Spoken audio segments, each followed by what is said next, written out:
Maatiyus boqonnaa 21 lakkoofsa 12 kaasee hanga lakkoofsa 17 jiru waliin dubbifanna. Maatiyus wangeela Maatiyus jechuudha.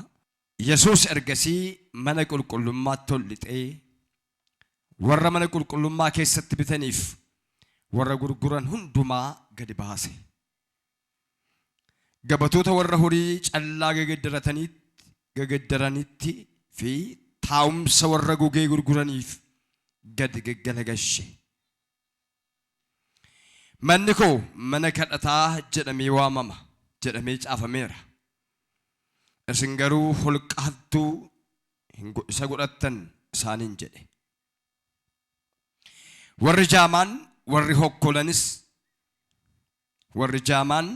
warri hokkolanis mana qulqullummaa keessatti isa bira dhufan. Inni immoo isaan fayyise. Luboonni warri hangafoonniif barsiisonni seeraa wanta dinqisiisaa inni gochaa tureef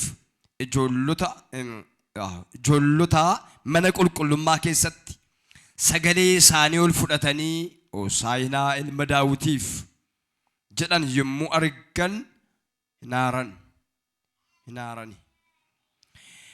Kana irratti isaan waan isaan kun jedhan dhageessaa jedhaniin. Yesuus immoo deebisee eeyyee mucooloniif daa'imman afaan isaaniitiin akka si galateeffatan goote isa jedhu takkaa hin dubbifneeree isaaniin jedhe. Kana booddee Yesuus isaan dhiisee mandaricha keessaa ba'ee Biitaaniyaa dhaqee achi buleedha. Yesuus gooftaadha. Boqonnaa 21 lakkas jedha. Tokkumarraa kaasanii gaafa dubbistan isaan Yerusaalemitti dhiyaatanii gara gaara Ejersaa Beetfaagee yommuu ga'an Yesuus bartoota lama ergee ganda fuullee keessan jiru sana dhaqaa. Achumaan harree yaabbii hidhamtee ilmoon ishee irra bira dhaabbatu hin argattu hiikaatii naa fidaa jedhe Yesuus.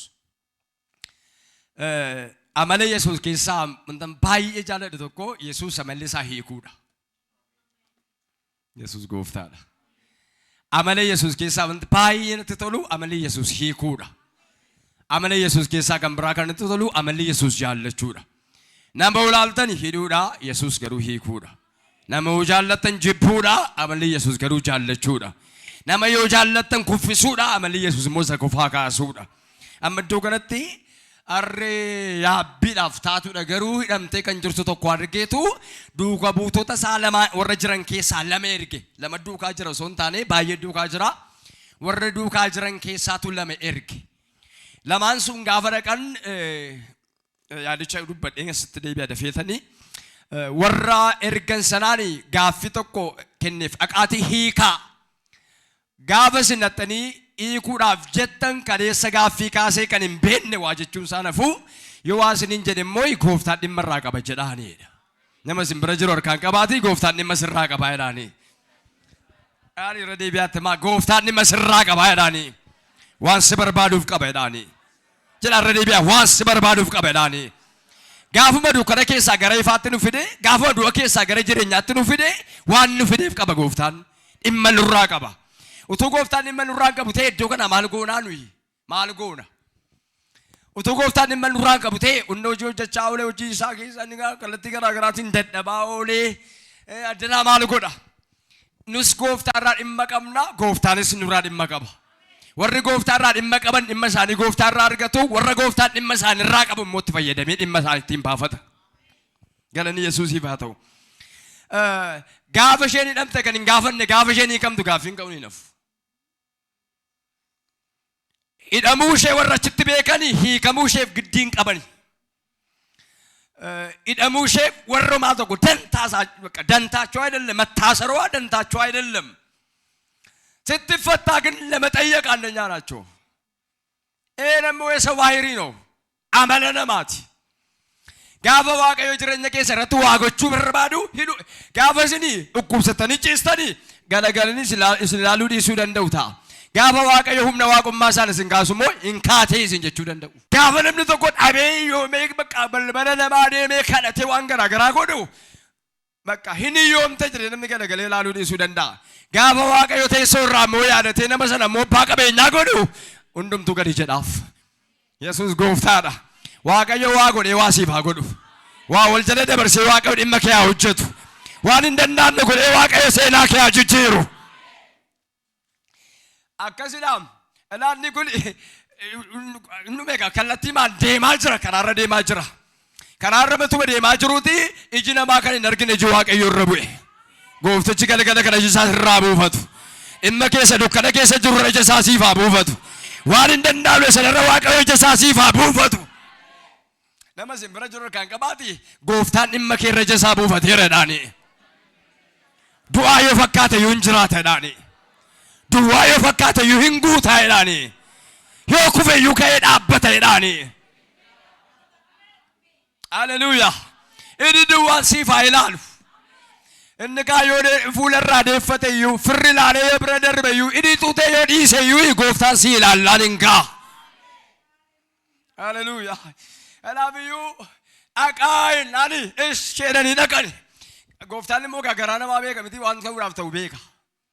Amma nuti waan baru ta'uudhaaf jiru hin beeknu gooftaan garuu maal akka ta'u waan beekuufi nuti kanaaf gooftaa kadhanna. Gooftaa galgala koo ganama koo guyyaa koo maaloo koo jenne gooftaatti laadhanna.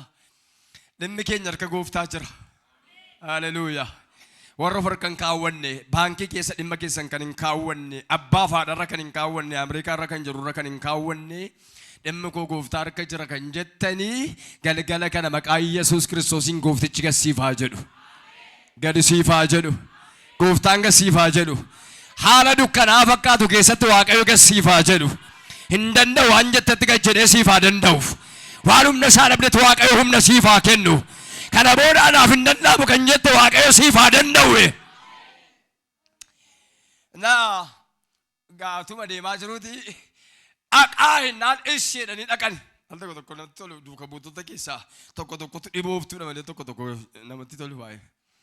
Tokko tokkotu waanuma godhan wal beekaniif hin babal'eessu baay'isu. Jarattiin garuu suma gooftaan jedhe dhageessi dhatte. Gaafa dhattu soo gooftaan jedhe ta'e. Nama simbira jiru kan qabaati inni gooftaa waa'ee keef jedhe sun uumataa jedhaani. Gooftaan eebbifama. Gaafa dhaqanii akkuma gooftaan jedhe hidhameera. Hidhaa jirannaan akkuma gooftaan jedhe hidhamtee marti. Hidhamtee marti. Isaan eenyu yoo eeyyamsiisuu nanne umaan eeyyamsiisne gaafa dhaqanii akkuma gooftaan jedhe hiikuu jalqabani. Akkuma gooftaan jedhe hiikuu jalqabani. Gaafa hiikuu jalqabanii gaaffiin ka'e. Qoy. Warra dhimma kee irratti harka ol kaasa Waaqayyo gasiif haa qabu. Ameen jedhaa. Meeqa keessa mirgaa ol kaasaa irraa jalqabeedha. Harki dhimma koo irratti ol ka'uudha. Harka Waaqayyootiin qabameera. Irra deebi'aa irraa kaaseedha. Wanti dhimma koo irratti harka kaasuudha. Waaqayyo harka isa irratti kaaseera. Gaafa Waaqayyo gooftaan dhimma keessan hojjechuu barbaadu ollaamaa ka'a.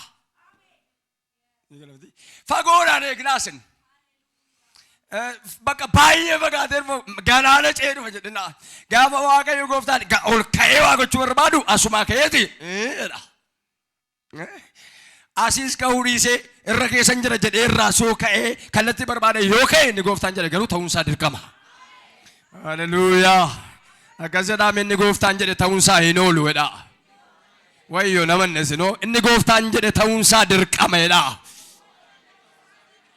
Kanaaf kan isaan gaafa tuquu jalqaban hiikuu jennaani qoy dhaabii waan jedhan fakkaatu.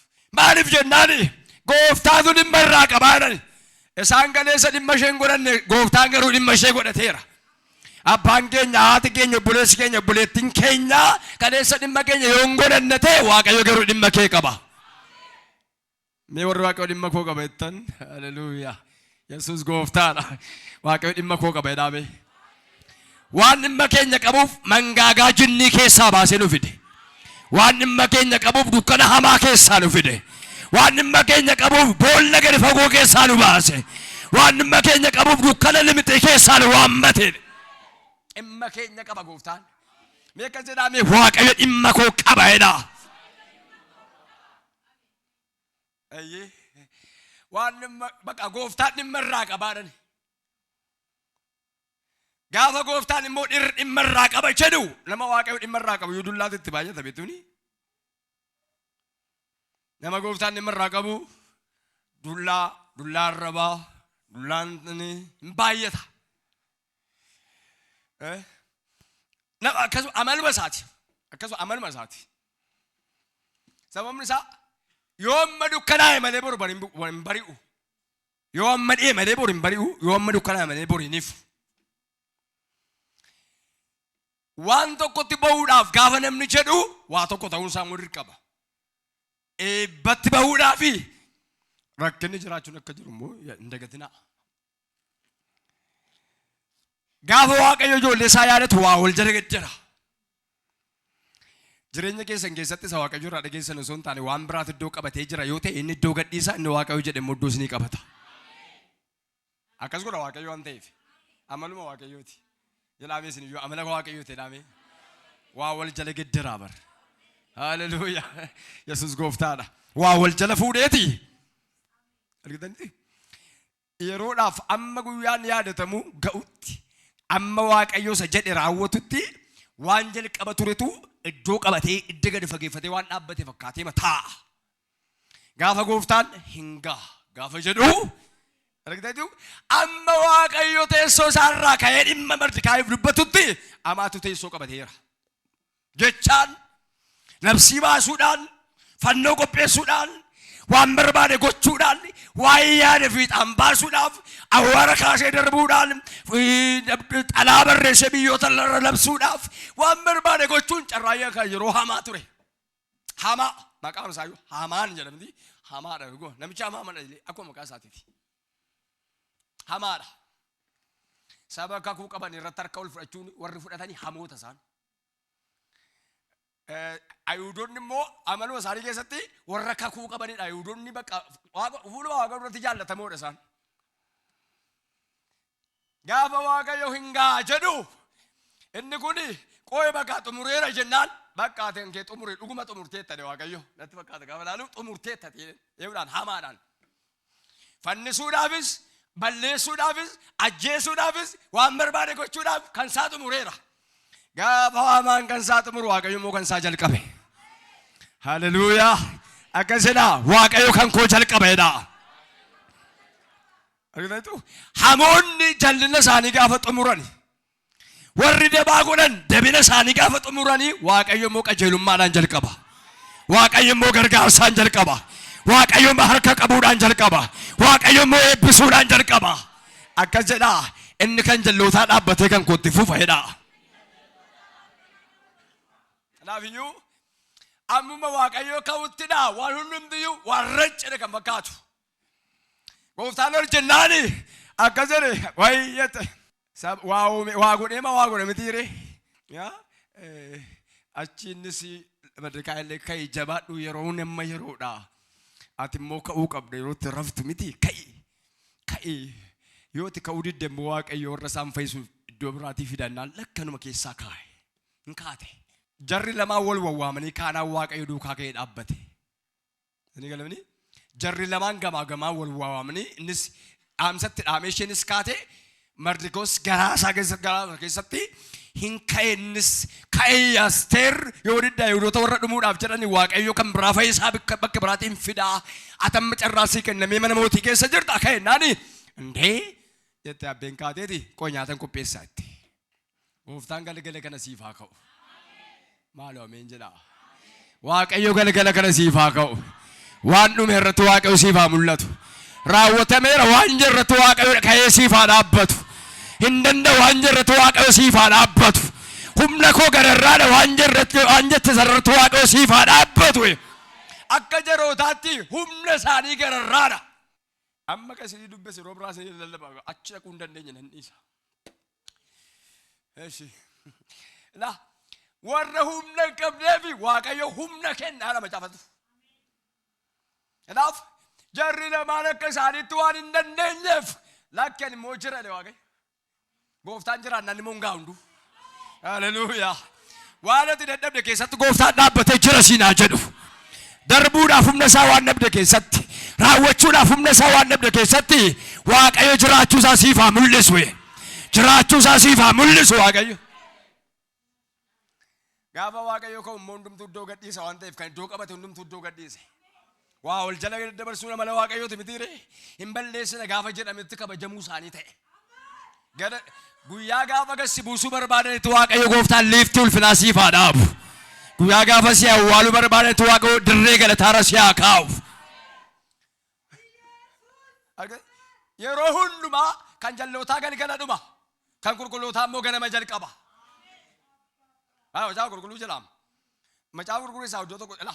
Kana maal galgala dhumeenaan galgala fixatenni. Fannoo isaa waan hundumaa qopheeffatee galgala fixateeti. Boran fannisannaan guyyaa fannoo guyyaa ulfinaa ta'e. Guyyaan salphina kee guyyaa ulfina kee haa ta'u.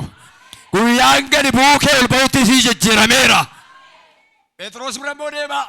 Phexrosis guyyaa borii keessaa akkuma Yaaqoobiin goone akkasuma goone naani guyyaan Phexrositti salphata jedhaman Phexrositti ulfaate.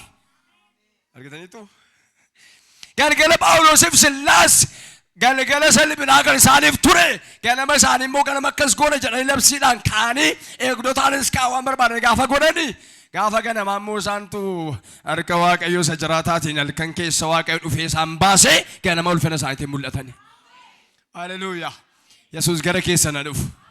Nama simbira jiru kan qabaate Yesuus gara kee dhufa jedhaani. Akka dukkanaa'etti nafu sii bari'aa jedhaani. Akka dhibeetti nufu sii faa jedhaani. Ganama gaafa ga'u waaqayyo gooftaa ka'ee dhaabatee hojjechuun amaluma waaqayyooti.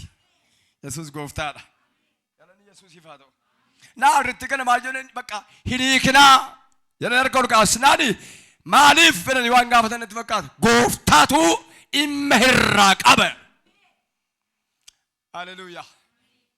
Yeroo baay'ee gaadamuun keenya jibbamuun keenya ari'atamuun keenya tuffatamuun keenya waan garaa garaa ta'uun keenya waan gooftaan dhimma nurraa qabuun malee tu nama daraa taatanii maan eenyu gala galee seera ni ilaalu. Gooftaan gaafa dhimma sinirraa qabu immoo waan garaa garaatu jira lolamuutu jira bakka dhabuutu jira waan baay'ee waan garaa garaatu baay'achuu danda'a jireenya keessa irratti. Innis ni wajjin taanaan gaadha. Meetti maa nama simbira jirutti gooftaan si wajjin jiraannaan hin gaa dhiisedhaani. Yesuus gooftaadha. Waa godhee waa siif haa godhu. Erga keessa mirga ol kaafadhaa. Akkas jedhame waaqayyo waa'ee koo waa wal jala dabarsadhaa. Amanama jedhaa waaqayyo waa'ee koof jedhaa. Waa wal jala dabarsadhaa. Kan si dursee iddoo qabate duubattaa deebi'u. Kan teellaa ta'e dhimmi kee duratti siif haa darbu.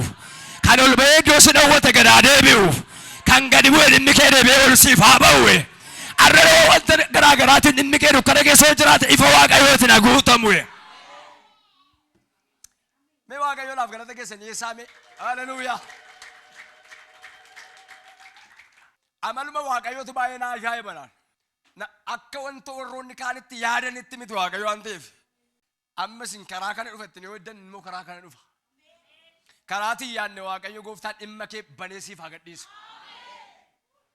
Haleluuyaa. Akka nama tokkotti asiin dhufa jetteetta yoo ta'e inni sun yoo humna si fixe iyyuu inni kan waaqayyo garuu banamee gara kee haa dhufu. Warra dadhaban warra humna dhabaniif waaqayyo gooftaan humna isaanii waan ta'uuf jechuudha. Jabeessuudhaaf gargaaruudhaaf akkuma gooftaan jedhe hiikanii geessinaanii kaleessa salphattee namaanis tuffatamteetti amma gooftaan barbaannaan gooftaan irra teenyaanii namoonni iyyuu wayyaafaniif. Gaafa gooftaan si barbaadu kan si barbaanne hin jiru. Dhugaadha. Gooftaan barbaadamnaan hin gaha. Namnis na dhiisee laftis na dhiiseedhu namnis laftis yoo si dhiise gooftaan si dhiisin. Nagaan siif haa ta'uudhaan nama simbira jiru kan qabaate. Gooftaan harka si qabnaan si gaa'edhaani. Itti maa nagaan siif haa ta'uudhaani. Gooftaan harka si qabnaan si gaa'edhaani. Haleluuyaa. Isa tun jijjiiramu kaa. Haala laaleen dhiyaatu. Haala laaleen mun fagaatu. Tokko qabaachuu laalee dhiyaata. Tokko uffachuu laalee dhiyaata. Tokko waan garaa garaa ta'uu kee laalee dhiyaata. Waan waqa yoonee bakka taatee wayii tokko irratti laalee sitti dhiyaata. Gooftaan qabaachuudhaafis miti dhabuudhaafis miti dhiyaachuu waan qabuuf dhiyaata. Galgala gara gooftaan gara dhimma keetti dhiyaatee si haa furu. Waan furaguu dadhabe waaqayyo furee si haa agarsiisu. Yesuus gooftaadha. Haleluuyaa. Amma akkas jedhanii saanduqa kakuu Waaqayyoo fuudhaniitu daagoon bukkee dhaabaniitu daagoon isin dhaabata saanduqa kakuu Waaqayyooti gaa daagoon wal bukkee kaanii abbaa mo'uu laallaa jedhan. Abbaa mo'uu laallaa jechuun isaanii isaan kan keenya mo'aa of keessaa qabu. Akka isaaniitti baadaadha yookaan immoo biyya hormaa keessa jira humna waan hin qabnetti fakkaata. Ari'atamaa yoo fakkaate iyyuu waadatamee biyya sana yoo dhaqe iyyuu seera qabeessa karaa hin taane fudhatanii gara biyya isaanii yoo geessan iyyuu ani ko macaa gurguru baay'ee na ajaa'iba Daani'el fa'aa fudhatanii boojamanii warra deemanii garuu Waaqa duukaa dhaabbata. Saanduqa kakuu qaal kidaan taaboote jechuudha. Dhaabbatee isaanii keenya caala gaafa jedhan kan caalu eenyu akka ta'e immoo Waaqayyo beeka. Dadhabaa makeetu humna qabaa. Haleluuyaa. Humna hin qabdu laafteetti kufteetti gaafa siin jedhanii inni si keessaa ka'ee hojii hojjeta. Boojamee waan biyya fintiliidhaan deeme waan ta'eef tuffatanii waa kaanii natti fakkaata. Ganama kaanii galgala galanii ganama dhufanii gaafa laalanii galabbateera. Haleluuyaa. Galabbateera. Allaqee nama tokkotu galabbateera. Kufeera jechuudha. Waaqayyo gooftaan macaa siif dhimma kee hojii wallaansoo ol qabaa kan jiru dorgommee fudhatee kan ka'ee jiru har'aa kaasee karaa keerraa dha'eeraan dhiiga horichaatiin dha'eera. Ulfina argita isa Waaqayyo ulfina isaarra buufatee jiru mormuudhaa fi wal bukkee kaanii gaafa ganama kaanii ilaalan garuu gar tokkoon irraa gandasamee wayyoo dogoggoree kufee laatadhanii miila harkasitti deebisanii dhaabani. Ammas deebanii gaafa dhufanii galabbateera. Inni si wajjin jiru humna qabeessa. Inni si wajjin jiru hangoo qabeessa. Mo'ee si moosisa. Dursee si dursisiisa. Haleluuyaa. Saceessuu danda'udha. Saceessuu danda'a Waaqayyoon nu wajjin jira waan ta'eef. Yesuus gooftaadha. Haleluuyaa. Galateeffadhaa Waaqayyoon. Galanni Yesuusiif haa ta'u.